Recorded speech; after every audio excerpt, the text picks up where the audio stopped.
रात्रि क्लास चल रहा था 14/7/1967 दूसरे पेज की आदि में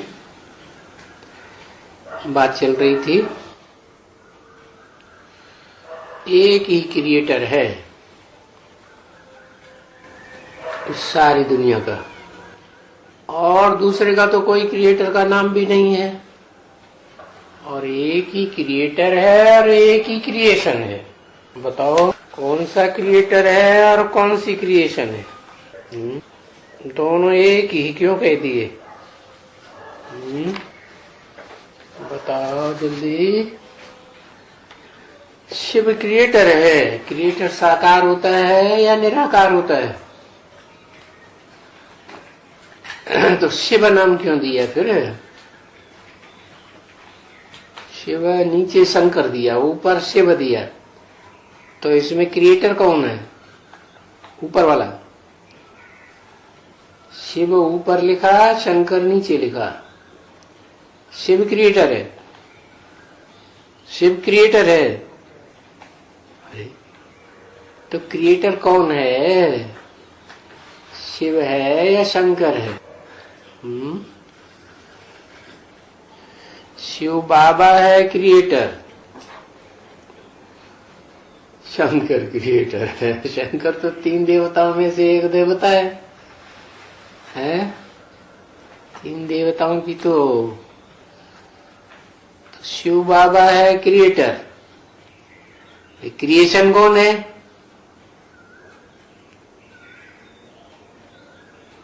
परम ब्रह्म है क्रिएशन। वो तो एक ही बात हो गई। उसी का तो नाम रख दिया परम ब्रह्म। क्रिएटर का ही तो नाम रख दिया परम ब्रह्म। तो वही क्रिएटर वही क्रिएशन, कि अलग अलग होते हैं? अरे सीधा सीधा समझ लो, कृष्ण बच्चा है क्रिएशन। अच्छा, ये दुनिया भी एक वसुधैव कुटुंबकम बनती है, परिवार बनती है, तो उसमें क्रिएटर कौन होता है? बाप ही क्रिएटर होता है। फिर क्रिएशन कौन होती है? अम्मा ही तो क्रिएशन होती है ना, प्रकृति होती है क्रिएशन। तो क्रिएटर भी अव्वल नंबर 1 और क्रिएशन भी अव्वल नंबर 1। तो किसको किसके अधीन रहना चाहिए?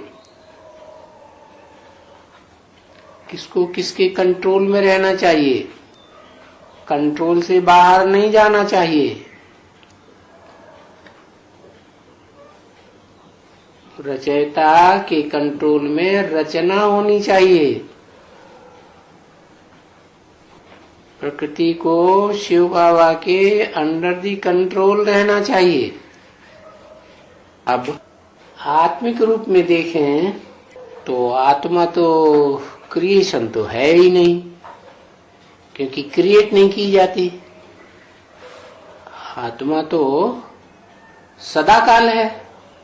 जो चीज पहले नहीं थी फिर बाद में बनाई गई तो कहा जाता है क्रिएशन। जैसे कुम्हार है, वो तो पहले से भी है, घड़ा नहीं है। घड़ा बाद में बनाया गया तो क्रिएट किया गया। तो इससे साबित हुआ कि आत्माओं में क्रिएशन की बात नहीं है। आत्माएं सभी क्रिएटर हैं नंबर 1, लेकिन अव्वल नंबर कौन? आत्मिक स्थिति में, क्योंकि आत्मा क्रिएट तो नहीं की जाती, आत्मा का परिचय मिलता है। उसी को कह दो भाई आत्मा तुम्हें किसने बनाया, तो कहेंगे सुप्रीम सोल ने बताया। तो इससे संबंधित क्लियर बात हुई कि जो सुप्रीम सोल है, आत्मिक स्थिति में सदा रहने वाला, वो पक्का, उसको कोई नहीं रचता। बाकी जितनी भी आत्माएं हैं, उन आत्माओं को तो रचने वाला बनाने वाला कोई परिचय देने वाला है ना, तब वो अपन को आत्मा समझती है। तो आत्मिक स्थिति में एक ही क्रिएटर है, और बाकी सब रचना जैसे क्रिएशन हो गई, बिंदु बिंदु आत्माएं जो भी है।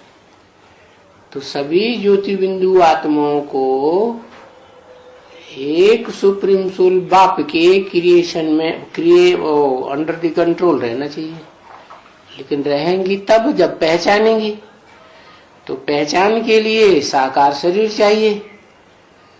तो बताया कि मैं जिस तन में प्रवेश करता हूं वो है अव्वल नंबर क्रिएशन। क्या अव्वल नंबर क्रिएशन कौन हुई? किसको अडॉप्ट किया? आते ही आते जो मनुष्य सृष्टि रूपी परिवार है उसको रचने वाले बाप ने, सुप्रीम सोल ने किसको क्रिएट किया? जिस आत्मा को क्रिएट किया कि तुम आत्मा हो, पहले नहीं पता था। तो आत्मिक स्थिति पक्की करने के बाद वो आत्मा जो है वो पहली क्रिएशन बनती है, आदम। तो चलो क्रिएशन साकार में हुई, वो क्रिएटर साकार में हुआ। निराकार में क्रिएटर तो शिव है आत्माओं का। आत्मा ऐसे रची नहीं जाती, क्रिएट नहीं किए जाती, है तो पहले से ही, लेकिन पता ही नहीं है तो जैसे नहीं है। तो आत्माओं का बाप ने साकार सृष्टि रचने के लिए क्रिएट किया। किसको क्रिएट किया? माता को, आदम को क्रिएट किया।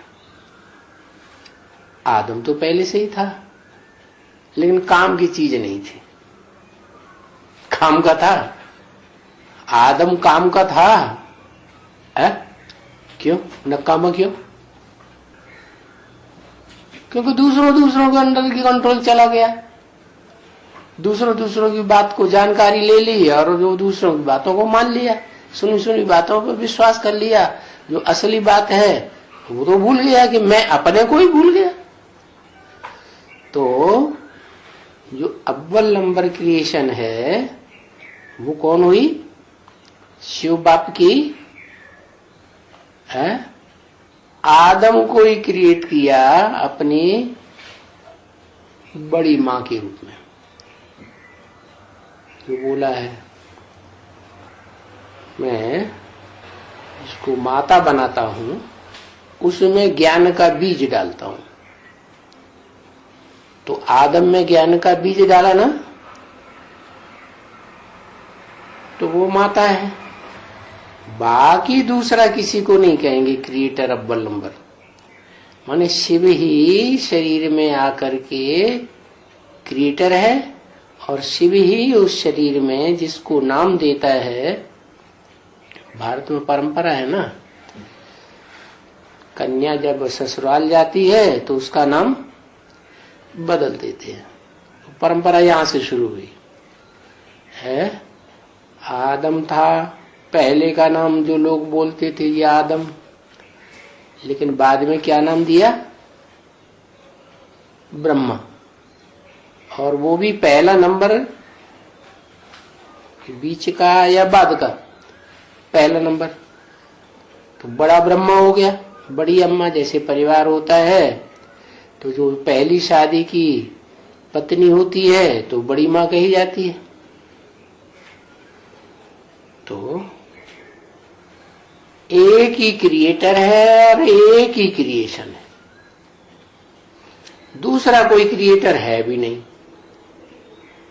ऐसे भी नहीं है कि बाप ने कोई नीचे या कोई ऊपर या और कोई दुनिया स्थापन की है, नहीं। ऐसा कोई वसुधैव कुटुंबकम नहीं बनाया ना। क्रिएटर एक,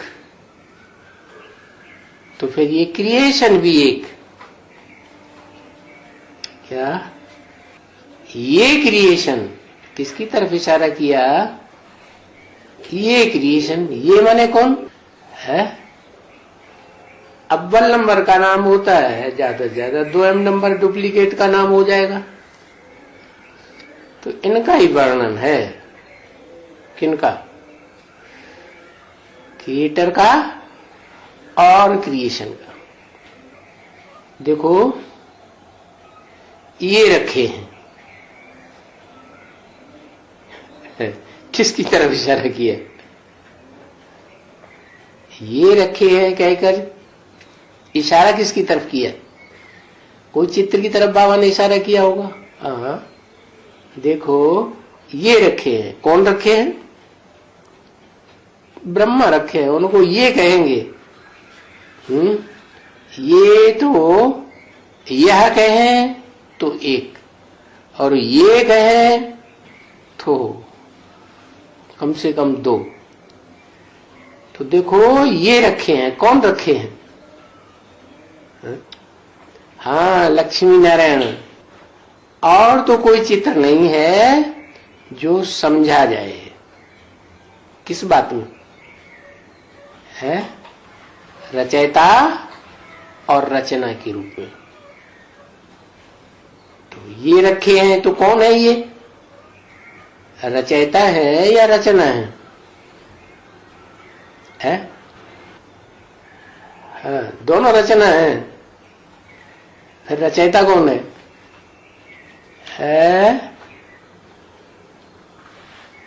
ये दोनों रचयिता और रचना है। फिर इनमें रचयिता कोई है या रचना कोई है, या दोनों रचना है या दोनों रचयिता है? क्या है? इसमें रचयिता कौन है, रचना कौन है? भगवान भगवती बनाते हैं और भगवान आकर भगवान भगवती बनाते हैं। कौन है भगवान फिर रचयिता? रचयिता नारायण है और रचना लक्ष्मी है। अच्छा, चलो ठीक है, थोड़ा बहुत तो सही है। लेकिन रचयिता नारायण को किसने रचा है? भगवान शिव बाबा ने रचा। ठीक है, माने शिव जब साकार में आया तो भगवान बना। क्या धनवान बना कि भगवान बना? है भगवान बना। तो वो भगवान नारायण के द्वारा, लक्ष्मी के द्वारा नहीं, क्या रचयिता? नारायण कहे, नारायण रचना है या रचना रचयिता है? नारायण क्या है? मुसीबत में पड़ गए। नारायण भी तो रचना है, क्योंकि नर को नारायण बनाया, नारी को लक्ष्मी बनाया है। तो नर आदम था, वो आदम तो आदमी था, देवता तो नहीं था। तो उसको नारायण बनाया। तो जब बनाया तो रचना हुई। क्या कुमार है? मिट्टी बनाता है कि घड़ा बनाता है? घड़ा बनाता है। तो घड़ा रचना है, मिट्टी जो है वो तो ऑलरेडी है ही है, सदाकाल है। तो ऐसे ही मनुष्य को देवता बनाने का काम ये भगवान का है, भगवती का नहीं बताया। और भगवान कौन? निराकार और साकार का मेल भगवान कहा जाता है। तो देखो ये साकार में नारायण, ये भी रचना है, और नारायण की रचना लक्ष्मी है। तो एक अव्वल नंबर और एक और रचना के रूप में है। तो और तो कोई चित्र नहीं है जो समझने की चीज हो। और यहां तो नहीं, इस दुनिया में तो कोई है नहीं, नीचे ऊपर में भी कोई दुनिया नहीं है। वो तो कह देते हैं सब सितारों में दुनिया है, मंगल पर है, बुध पर, जाने कहाँ कहाँ जाने का प्रयास करते रहते हैं कि वहां भी दुनिया है। अरे वहां दुनिया कहाँ से हो सकती है? दुनिया, जीव जंतु, जीवन वहीं हो सकता है जहां सूर्य से निश्चित दूरी हो, वहीं जीवन पनप सकता है। जैसे पृथ्वी है, नॉर्थ पोल साउथ पोल पे कोई जीव जंतु है नहीं है। क्यों?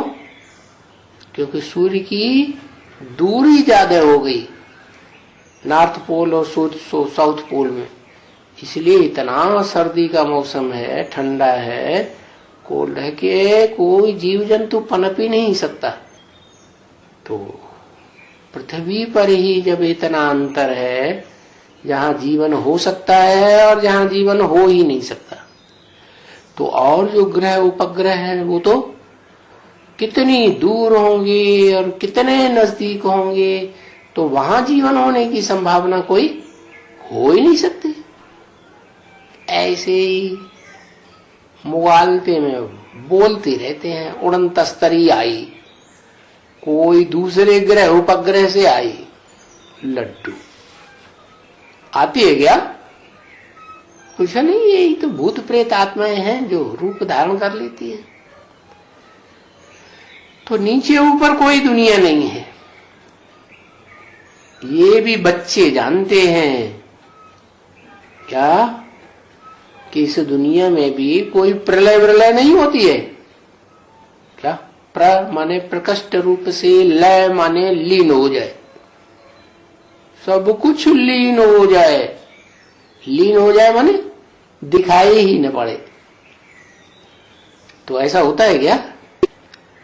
प्रलय होती है क्या? प्रकष्ट रूप से लीन हो जाता है सब, कुछ नहीं बचता। क्या बचता है? बाल बचता है, चोटी बचती है। चोटी का मतलब ये है, चोटी का पुरुषार्थ करने वाली आत्मा बचती है। चोटी का मतलब ये नहीं कि बालों की चोटी बच जाती है, नहीं। तो वो चोटी का पुरुषार्थ करने वाली मनुष्य आत्मा वो है आदम। तो साकार रूप में अगर देखा जाए तो वो ही रचयिता बनता है। लेकिन बनता कब है? वो नई सृष्टि का रचयिता तब बनता है जब उसमें शिव सुप्रीम सोल प्रवेश करे। बाकी ऐसे नहीं कि वो भी खत्म हो जाता है। हो जाता है, फिर खत्म नहीं होता। आदम का आदम ही बना रहता है, आदम नहीं बना रहता है। आदम माना सड़ा हुआ शरीर। क्या? फिर योग बल से उसको परिष्कृत किया जाता है। जैसे दुनिया में भी बीज बोए जाते हैं, बीज बोए जाते हैं तो क्या करते हैं? पहले बीज को परिष्कृत करते हैं, सुधारते हैं, है ना। आजकल स्वाभिमानी संस्था निकली है तो वो गोबर और मूत्र मिलाए देते हैं और उसमें बीज डाल देते हैं। क्या क्या करते हैं? गोबर, बाद के बाबा कहते विकारों की लेटरिन। टट्टी पेशाब में, गऊ की टट्टी पेशाब में वो बीज डाल देते हैं।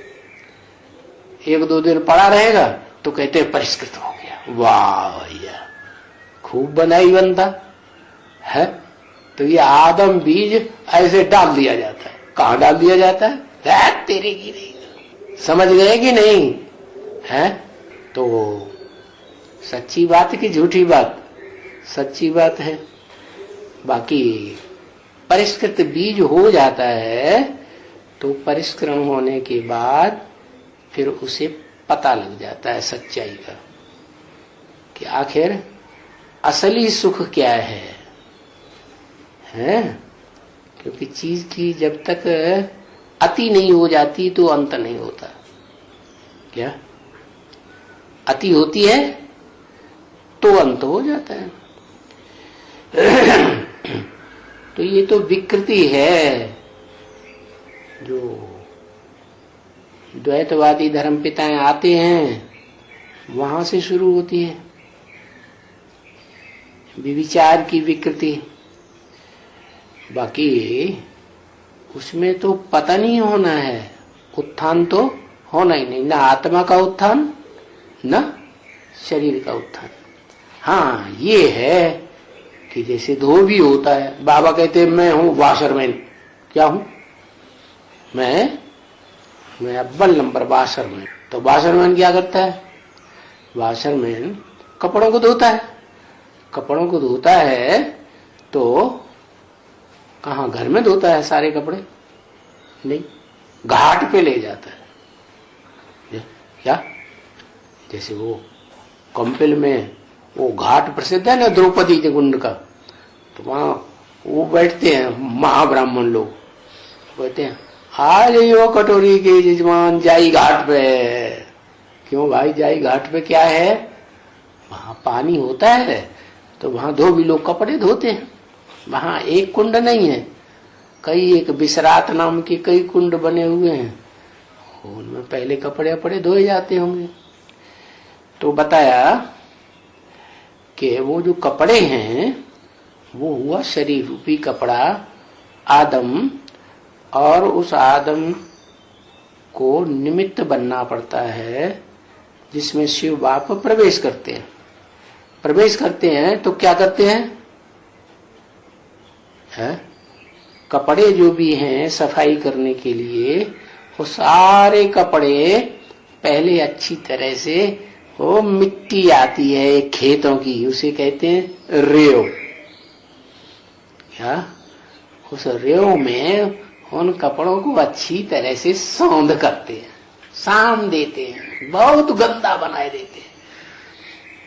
पहले तो फिर भी अच्छे थे, पहनने योग्य थे, फिर इतना कर दिया कि कोई को ऐसा गंदा बना के सुखा के दे दो भाई पहनो तो भाग जाएगा हम नहीं पहनते। तो ऐसी हालत कर देता है कपड़ों की। और कपड़ों की ऐसी हालत करने के बाद फिर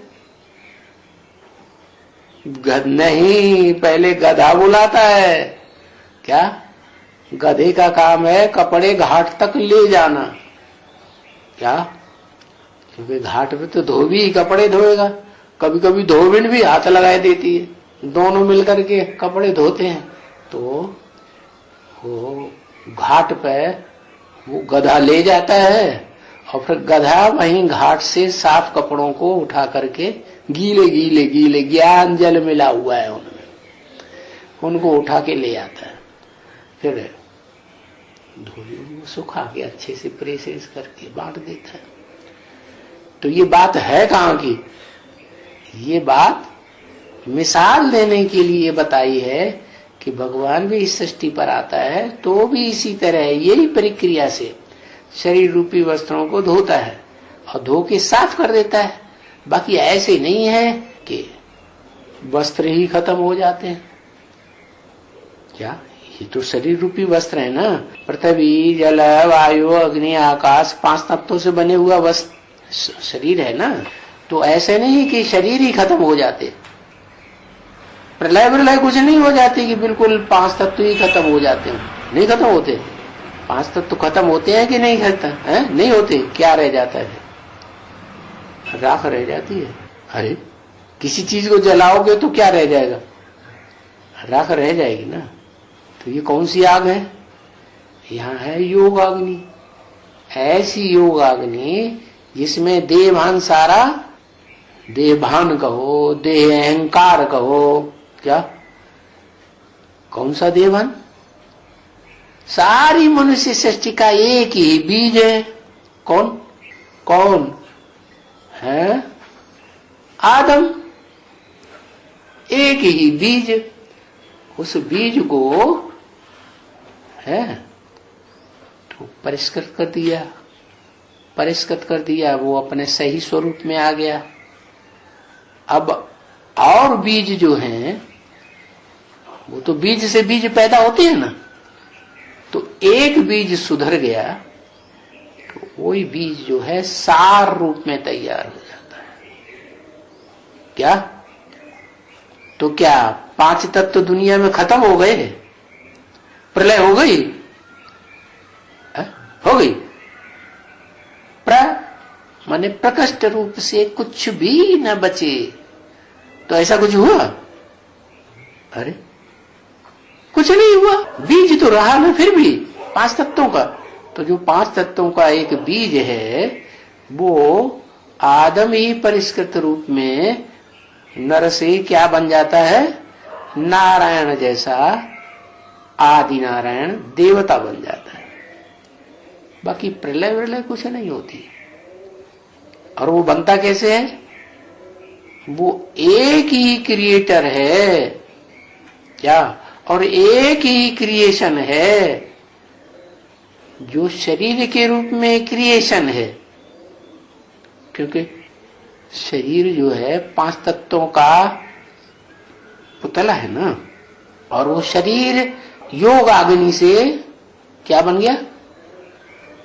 शरीर योग अग्नि से भस्म हो गया। तो इसलिए भक्ति मार्ग में शंकर जी को और शंकर जी के फॉलोअर्स क्या करते हैं?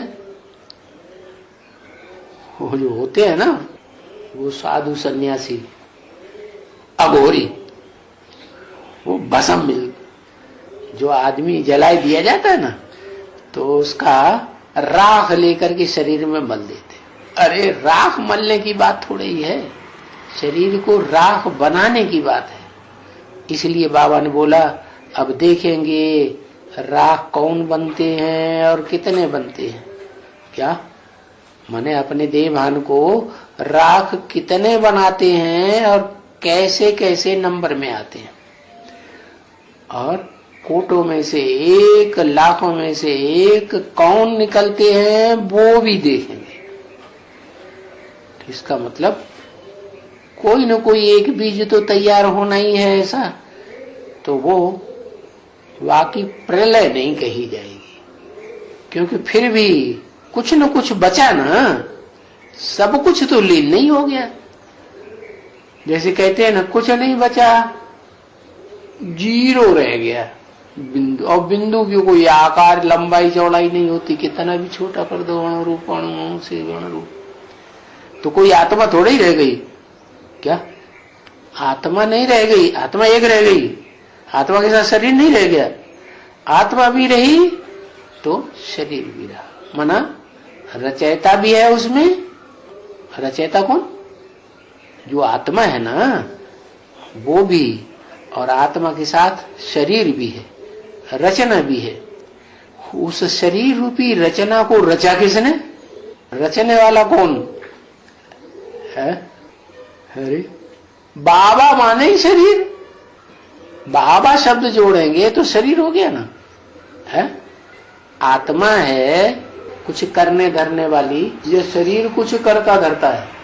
शरीर तो जड़ है, आत्मा तो चैतन्य है। तो करने धरने वाली कौन हुई? आत्मा हुई ना। और आत्माएं भी एक है, शिव की आत्मा जो कभी देह धारण ही नहीं करती, और एक है जिसमें प्रवेश करता है शिव, वो आत्मा, उसका शरीर कभी खत्म ही नहीं होता। शरीर रहता है लेकिन जो देह का अहंकार खत्म हो जाता है। क्या ऐसे नहीं देह भी खत्म हो जाती? देह रहेगी लेकिन देह का अहंकार खत्म हो जाता। माने ज्योति बिंदु आत्मा समझता है वो देह की स्मृति खत्म हो जाती है। तो बताया कि वो प्रलय प्रलय कुछ नहीं होती है कि 5 तत्व खत्म हो जाते हैं पूरे। वो बीज रूप में जो लिंग दिखाते हैं, मंदिरों में पूजा होती है, सारी दुनिया में खुदाइयों में लिंग मूर्तियां मिली हैं, वो इस बात की यादगार हैं कि ये बीज कभी खत्म होता नहीं। वो आत्मा रूपी बीज है मनुष्य सृष्टि का, और शरीर रूपी बीज है 5 तत्वों का पुतला सदैव इस सृष्टि पर रहता है। बाकी अहंकार देह का खत्म हो जाता है। क्या अहंकार, अहम माने मैं, ये याद रहता है उस आत्मा को क्या कि मैं देह हूं? नहीं, नाम निशान खत्म हो जाता। कैसे हो जाता? शिव को याद करते करते। जैसे को याद करेंगे वैसे ही बन जाएंगे। शिव को अपना शरीर नहीं, कभी स्मृति ही नहीं कि मेरे को शरीर है। देह का भान ही नहीं आता, देह के संबंध होने का सवाल ही नहीं। तो उसको याद करते करते वो भी क्या बन जाता है? बिंदु बन जाता है। तो न आत्मा का नाश होता, आत्मा नष्ट होती, लीन होती, आत्मा परमात्मा में कोई लीन हो जाए ऐसा कुछ नहीं, लीन नहीं होती, बाकी स्मृति में समा जाती है। जैसे समंदर में से एक चुल्लू पानी लो और फिर वो चुल्लू पानी समंदर में मिला दो तो समंदर ही हो गया ना। ऐसे तो ये जो जलमयी दिखलाते हैं वो ऐसी जलमयी भी नहीं होती है कि सब कुछ डूब जाए। क्या कहा है? ऐसी जलमयी नहीं होती है। जलमयी दिखाते हैं वो भी नहीं होती है। बस यही एक चक्कर है सृष्टि का। क्या क्या चक्कर है? एक वो चक्कर का नाम बताओ। अरे वो चक्कर का नाम तो बताओ जो बता रहे हैं कि एक चक्कर है सृष्टि का। कौन सा चक्कर है?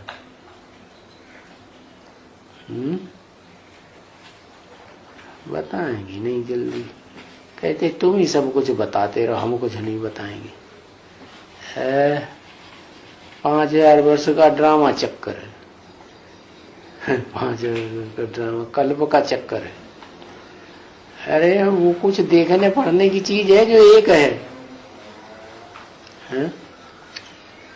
सृष्टि का चक्कर है। सृष्टि तो देखने में आती, 84 जन्म का चक्कर है।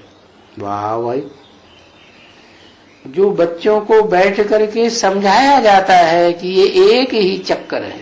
क्या? अरे सबसे जास्ती चक्कर ही कौन चलाता है? फिर जो सबसे जास्ती चक्कर ही चलाता है वही तो चक्कर हुआ ना। घन चक्कर सबसे बड़ा दुनिया का कौन हुआ? एक चक्कर, वही चक्कर। लेकिन व्यास नाम तो वास्तव में कहाँ का है? ये तो द्वापर के आदि का नाम है व्यास। ये वो वहीं खत्म नहीं हो जाता। वो व्यास वाली आत्मा त्रेता में राम सीता के रूप में है, तो सतयुग में राधा कृष्ण के रूप, वो लक्ष्मी नारायण के रूप में है, तो सतयुग से भी पहले बैकुंठ में आदि नारायण के रूप में। तो जो बच्चों को बैठ करके समझाया जाता है ये चक्कर, क्या समझा? ये पूरे 84 का चक्कर ये समझाया जाता है। किसके बारे में समझाते हैं? एक के बारे में कि 2-4 के बारे में? सारी दुनिया के बारे में। एक चक्कर है तो समझाने के लिए एक है या सारी दुनिया है? एक को समझ लिया तो सारी दुनिया को समझ लिया। एक को भूल गए सारी दुनिया को भूल गए। एक से संबंध जोड़ लिया ये सारी दुनिया की सारी दुनिया अपनी होगी। क्या तो बनाते हैं ना, दुनिया का मजा लेना है ना, दुनिया का मजा ले लो, दुनिया तुम्हारी है। तो ऐसे करना है तो क्या करो?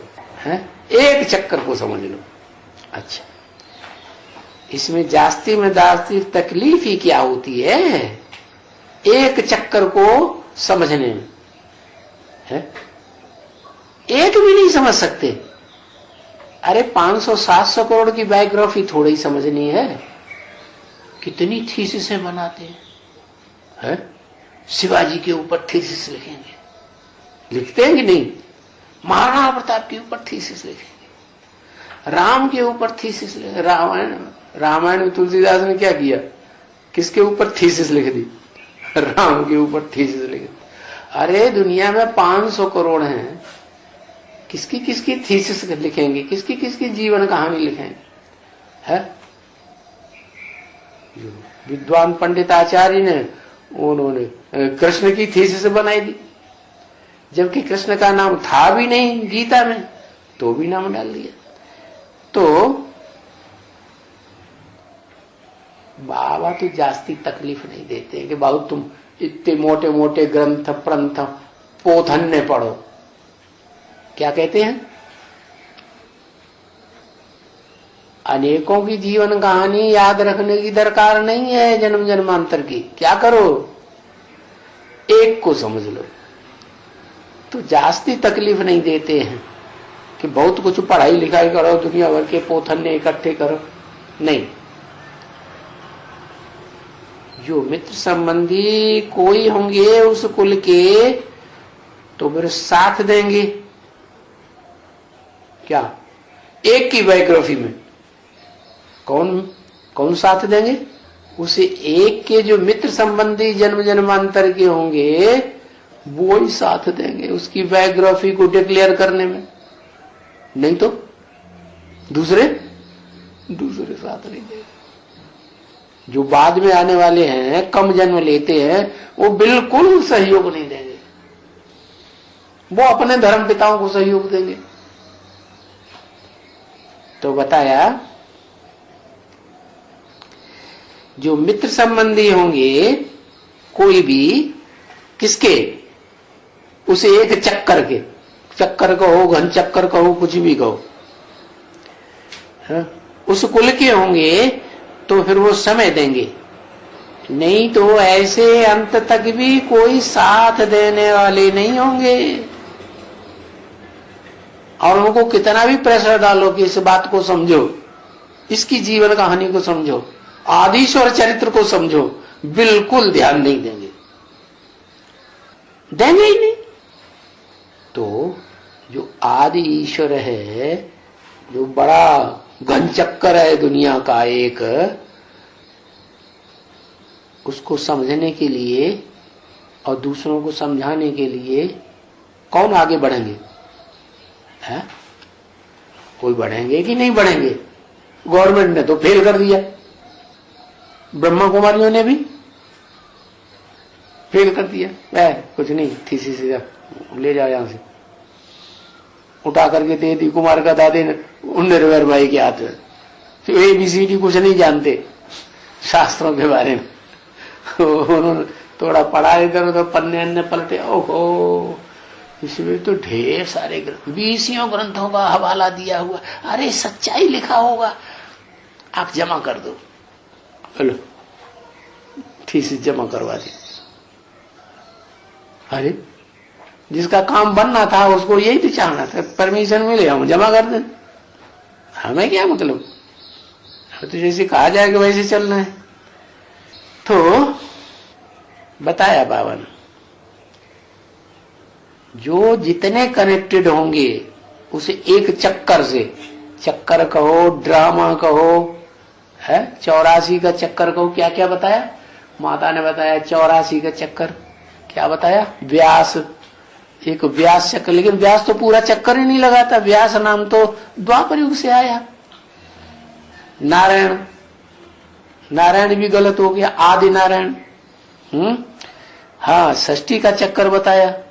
तो ये कोई व्यक्ति थोड़े ही है जिनकी जीवन कहानी बताई जाए। जीवन कहानी तो जो जीता है, जीवन है, उसी की बताई जाएगी ना। तो उस जीवन कहानी को समझने में कोई हर्जा नहीं रहता है। बच्चे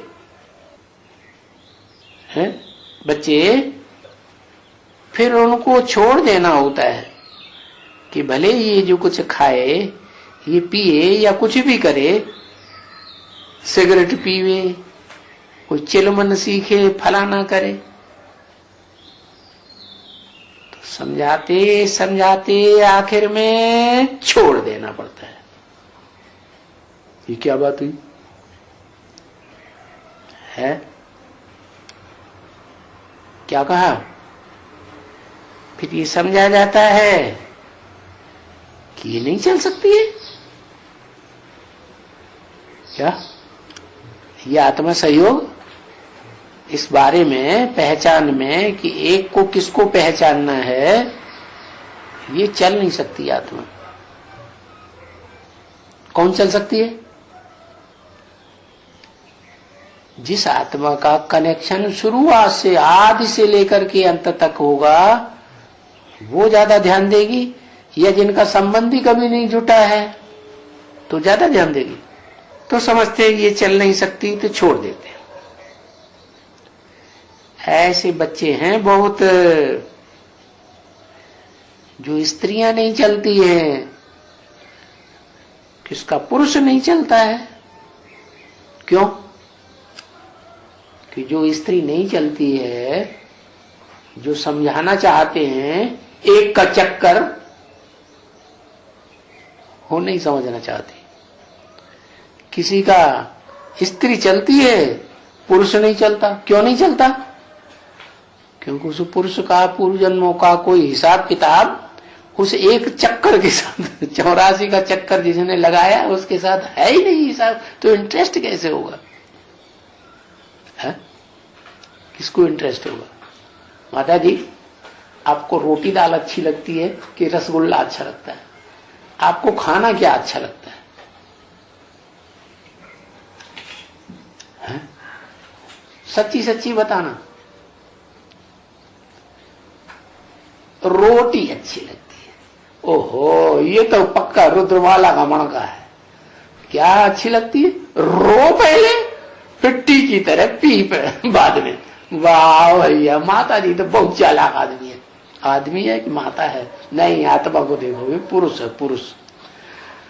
हाँ ठीक है, रोटी अच्छी लगनी चाहिए है, लेकिन सतयुग में तो रोटी नहीं मिलेगी, भाग ही नहीं होती जो रोटी मिले। तो क्या करोगे? फल खाएंगे है। अच्छा, और वहां खाना क्या होता है? देवताओं का भोजन तो बहुत थोड़ा होता है? जैसे शिव बाबा वासना लेने से ही संतुष्ट हो जाता। बाबा कहते मैं तो वासना भी नहीं लेता है। तो ऐसे ही सत्युग में तो आत्मा बन के रहते हैं, आत्मा की स्मृति रहती है। तो देह को खाने की ज्यादा खाऊं जो पेट में बढ़ जाए बढ़ाऊं, जरूरत ही नहीं। तो बताया कोई का पुरुष नहीं चलता, कोई की स्त्री नहीं चलती। क्यों नहीं चलती? कारण पता चला। क्या पता चला? कि पूर्व जन्म का उनका हिसाब किताब उस एक के साथ नहीं है।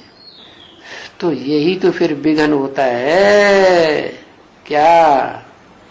अबलाओं के ऊपर भी तो बाल बच्चों के ऊपर भी, बच्चियों के ऊपर भी विघ्न हो जाता है। क्या?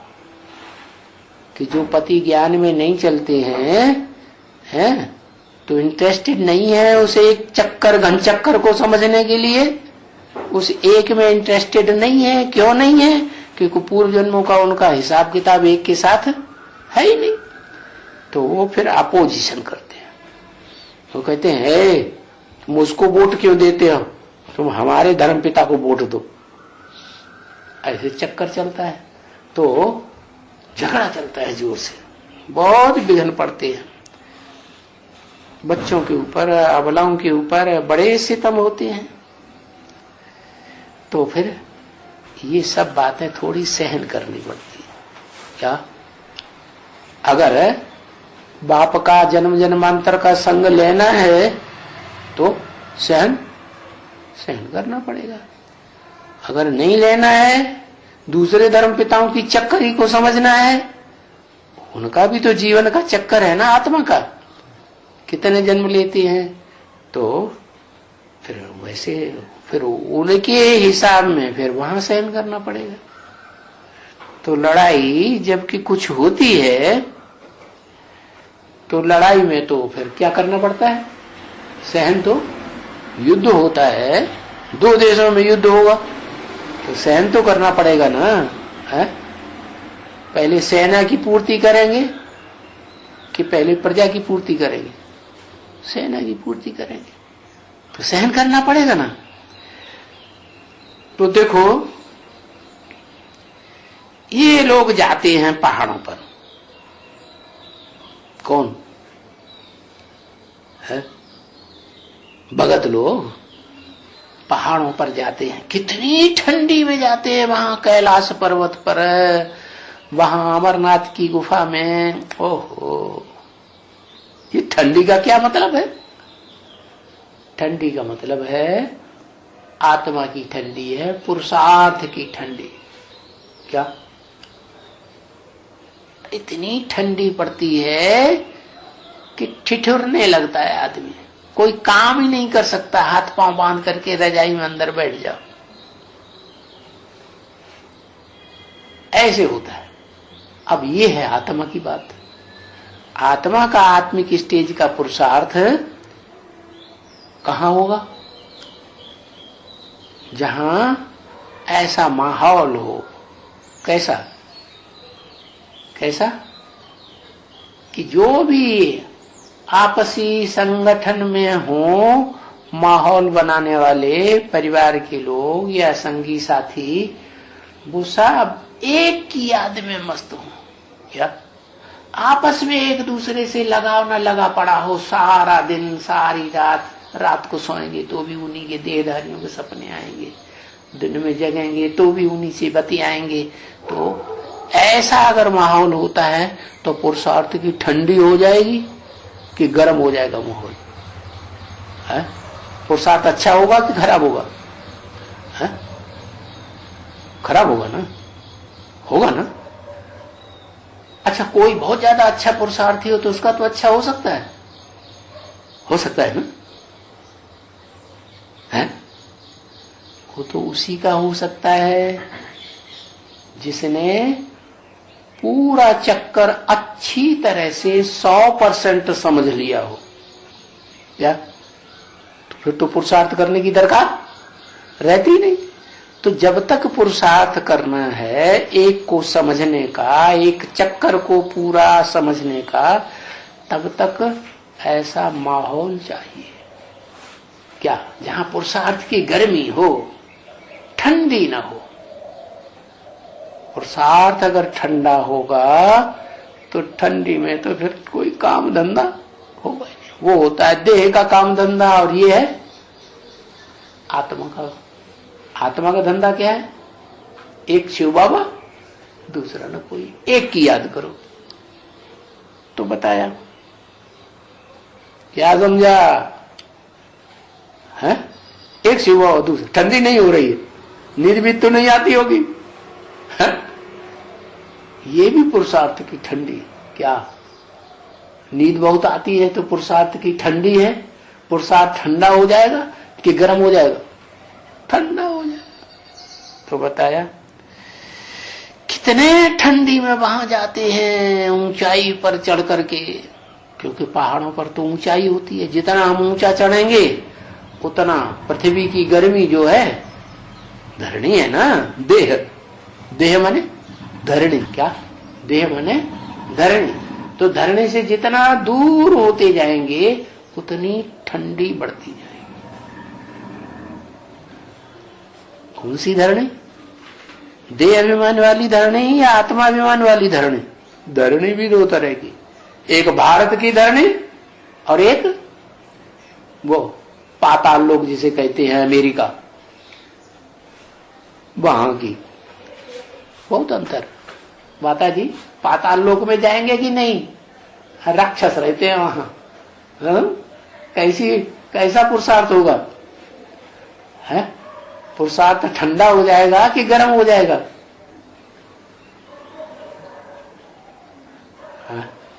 ठंडा हो जाएगा। इसलिए डर गए, मना ही कर दिया, हम नहीं जाते। क्या सच्चा बोलना चाहिए ना। तो देखो पहाड़ों पर जाते हैं, कितनी ठंडी, कहाँ पानी में, कहाँ कहाँ तो सहन करना पड़ता है ना। क्या स्नान करने जाएंगे पहाड़ों पर, पहाड़ का पानी तो बहुत ठंडा होता है ना। तो वहां हीटर ले जाएंगे साथ में, क्या पंडों से कहो हमें हीटर का पानी दो तो मिलेगा? नहीं मिलेगा, ठंडे पानी में ही स्नान करना पड़ेगा। जैसे वहां कहीं कहीं तो गर्म कुंड भी होते हैं गर्म पानी के, जैसे बद्रीनाथ में। क्या बद्रीनाथ में एक कुंड है, उस कुंड में गरम गरम पानी निकलता है, पता नहीं गंधक से पोटास से कहां से छूता हुआ आता है। तो कहां पानी में ठंडी में स्नान करना पड़े, कहां कहां तो सहन करना ही पड़ता है ना। क्यों? ऊंची स्टेज में जाना है तो सहन करना है। ऊंची स्टेज माने क्या? ऊंची स्टेज माने सुख की स्टेज, नीची स्टेज माने दुख की स्टेज। ऊंची स्टेज है स्वर्ग और नीची स्टेज है नरक, नाली। तो अगर ऊंची स्टेज में जाने का पुरुषार्थ करना है तो क्या करना है? सहन तो करना ही पड़ेगा। तो तुम बच्चों को भी कुछ न कुछ थोड़ा सहन करना पड़ता है, बिल्कुल थोड़ा है। हमको बिल्कुल थोड़ा क्यों? हम पहाड़ पे जाएंगे, अमरनाथ पे जाएंगे, बद्रीनाथ जाएंगे, थोड़ा सहन क्यों करना पड़ेगा? गौमुख पे जाएंगे, थोड़ा सहन क्यों करना पड़ेगा? क्योंकि हमने कुछ न कुछ तो उस चक्कर को समझा है ना, एक को कुछ पहचाना है कि नहीं। तो जिसको पहचाना है एक को, वो ड्रामा कहो, चक्कर कहो, शिव बाबा कहो, उसकी हमारे ऊपर मेहरबानी रहती है, छत्र छाया रहती है। तो बिल्कुल थोड़ा सहन करना पड़ता है। क्या? ज्यादा सहन नहीं करना पड़ता। घबराने की बात नहीं है तो हाल डोल हो जाओ, नहीं। अगर सेंसिल बच्चे, अच्छे बच्चे हैं और ड्रामा के ऊपर खड़े हैं, किसके ऊपर है? किसके ऊपर खड़े हैं? क्या नाम बताया? डरामा। क्या? किसको? क्या? मां डरामा। अरे किसको डराता है? डराता है कि डरता है? अरे मां से डरता है कि डराता है? अरे डरेगा तो भाग जाएगा, लड़ाई वड़ाई करेगा नहीं है। भाई तुम ही चलाओ राजाई, तुम ही चलाओ विश्व की बादशाही, तुम ही लो, हम तो ये चले। अगर अर्जुन है ना, अर्जुन हिम्मत करता है तो क्या होता है? अगर जीतेगा तो विश्व की बादशाही लेगा, सारी दुनिया के ऊपर कंट्रोल करेगा। ऐसे थोड़ी विश्व की बादशाही ले और एक के ऊपर कंट्रोल न कर पाए तो विश्व की बादशाही कहेंगे? नहीं। विश्व की बादशाही माने अगर जगत पिता है तो जो महाकाली जगदम्बा है, कितना भी विकराल रूप धारण कर ले, उसको भी कंट्रोल करे तो विश्व का मालिक। अगर एक को भी मालिक नहीं कर पाया तो विश्व का मालिक नहीं। तो ये ड्रामा है, ड्रामा के ऊपर खड़े हो जाओ। क्या? एक तो बस उनको प्यार से समझाते समझाते रहते या हर्षित करके समझाते हैं। क्या घबराहट नहीं होगी कि हम कहीं झूठ बात तो नहीं बता रहे हैं। एक का परिचय देना है। किसका? जो एक ही चक्कर है, बस। ओम शांति।